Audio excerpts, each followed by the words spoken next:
ದುಡ್ಡಿನಲ್ಲಿ ವ್ಯತ್ಯಾಸ ಇದ್ದಾಗ ಪರ್ಸಿನಲ್ಲಿ ಈ ಒಂದೇ ಒಂದು ವಸ್ತುವನ್ನು ಇಟ್ಟುಕೊಂಡು ಬಿಡಿ, ನಿಮ್ಮ ದುಡ್ಡು ಯಾವಾಗಲೂ ದುಡಿಮೆ ಮಾಡುತ್ತದೆ. ಎಷ್ಟು ಬೇಗ ನಿಮ್ಮ ಪರ್ಸು ತುಂಬುತ್ತದೆ ಅಂತಂದರೆ ಅದು ಖಾಲಿನೇ ಆಗುವುದಿಲ್ಲ. ದುಡ್ಡನ್ನು ಆಕರ್ಷಣೆ ಮಾಡುವಂತಹ ಈ ವಸ್ತು ಯಾವುದು, ಇದನ್ನು ಪರ್ಸಿನಲ್ಲಿ ಯಾವಾಗ ಮತ್ತು ಹೇಗೆ ಇಟ್ಕೊಳ್ಬೇಕು ಇವತ್ತಿನ ವಿಡಿಯೋದಲ್ಲಿ ನಿಮಗೆ ತಿಳಿಸಿಕೊಡ್ತೀನಿ.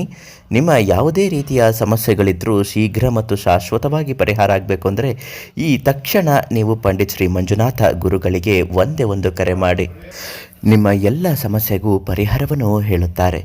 ಎಷ್ಟೇ ಕಷ್ಟ ಇದ್ದರೂ ದುಡ್ಡು ಕಾಸಿನ ಸಮಸ್ಯೆ ಪ್ರತಿಯೊಬ್ಬ ಮನುಷ್ಯನಿಗೂ ಕೂಡ ಒಂದಲ್ಲ ಒಂದು ಕಾರಣಕ್ಕಾಗಿ ಬಂದೇ ಬರುತ್ತದೆ. ಅಂತಹ ಸಮಯದಲ್ಲಿ ಈ ಒಂದು ಹಳದಿ ಟೇಪು, ಈ ಹಳದಿ ಟೇಪಿನಲ್ಲಿ ಗುರುಗಳು ಅನೇಕ ರೀತಿಯಾದಂತಹ ಪೂಜೆಗಳನ್ನು ಮಾಡಿದ್ದಾರೆ.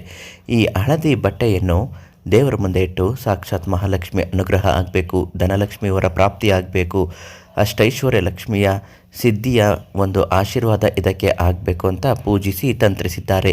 ಸಾಮಾನ್ಯವಾಗಿ ಬಡತನದಲ್ಲಿದ್ದವರು ಅಥವಾ ವ್ಯಾಪಾರದಲ್ಲಿ ನಷ್ಟವನ್ನು ಅನುಭವಿಸುತ್ತಿರುವವರು, ದುಡ್ಡಿನ ಪ್ರತಿ ದಿನ ಸಮಸ್ಯೆಯಲ್ಲಿ ಕೊರಗುತ್ತಾ ಇರುವವರು ಈ ಒಂದು ಪರಿಹಾರವನ್ನು ಮಾಡಿಕೊಳ್ಳಬಹುದು. ವ್ಯಾಪಾರಸ್ಥರಾಗಿದ್ದರೆ ಗಲ್ಲಾಪೆಟ್ಟಿಗೆಯಲ್ಲಿ ಇದನ್ನು ಶುಕ್ರವಾರದ ಸಂಜೆ ಇಡಬೇಕು. ಮತ್ತು ನೀವೇನಾದರೂ ಸ್ವಂತ ಉದ್ಯೋಗಗಳನ್ನು ಮಾಡ್ತಾ ಇದ್ದರೆ ನಿಮ್ಮ ಪರ್ಸಿನಲ್ಲಿ, ಹೆಣ್ಣುಮಕ್ಕಳಾದರೆ ವ್ಯಾನಿಟಿ ಬ್ಯಾಗ್ ಕಿಟ್ಗಳಲ್ಲಿ ಇದನ್ನು ಇಟ್ಕೊಳ್ಬಹುದು. ಈ ರೀತಿ ಇಟ್ಟು ಪ್ರತಿದಿನ ಅದಕ್ಕೆ ಪೂಜೆ ಮಾಡಿ, ಪ್ರತಿದಿನ ಹೊರಗಡೆ ಹೋಗುವಾಗ ಈ ದಿನ ಲಾಭದಿಂದ ನಾನು ಮನೆಗೆ ಹಿಂತಿರುಗುವಂತೆ ಆಗಲಿ ಅಂತ ಭಕ್ತಿ ಸಂಕಲ್ಪದಿಂದ ಬೇಡಿಕೊಳ್ಳಿ. ಇಂತಹ ಈ ಒಂದು ಟೇಪಿಗೆ ಭಕ್ತಿ ಸಂಕಲ್ಪದಿಂದ ಬೇಡಿಕೊಂಡರೆ ಸಾಕು. ಎಷ್ಟೋ ಜನ ಇದರಿಂದ ಒಳಿತನ್ನು ಕಂಡಿದ್ದಾರೆ. ಯಾರ ಅದೃಷ್ಟ ಹಣೆಬರಹ ಎಲ್ಲಿ ಹೇಗೆ ಇರುತ್ತದೋ ಅನ್ನುವುದು ಅಷ್ಟಾಗಿ ಗೊತ್ತು ಆಗುವುದಿಲ್ಲ. ಗೊತ್ತಾದಾಗ ಇವೆಲ್ಲವೂ ಕೂಡ ಸರಿ ಹೋಗುತ್ತದೆ.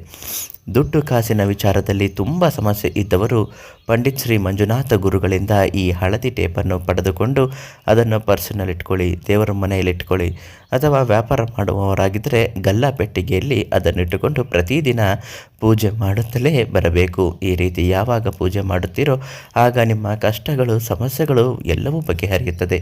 ಹಿಂದೆ ಕರೆ ಮಾಡಿ ನಿಮ್ಮ ಪ್ರತಿಯೊಂದು ಸಮಸ್ಯೆಗಳನ್ನು ಹೇಳಿಕೊಳ್ಳಿ, ಒಳ್ಳೆಯದಾಗುತ್ತೆ.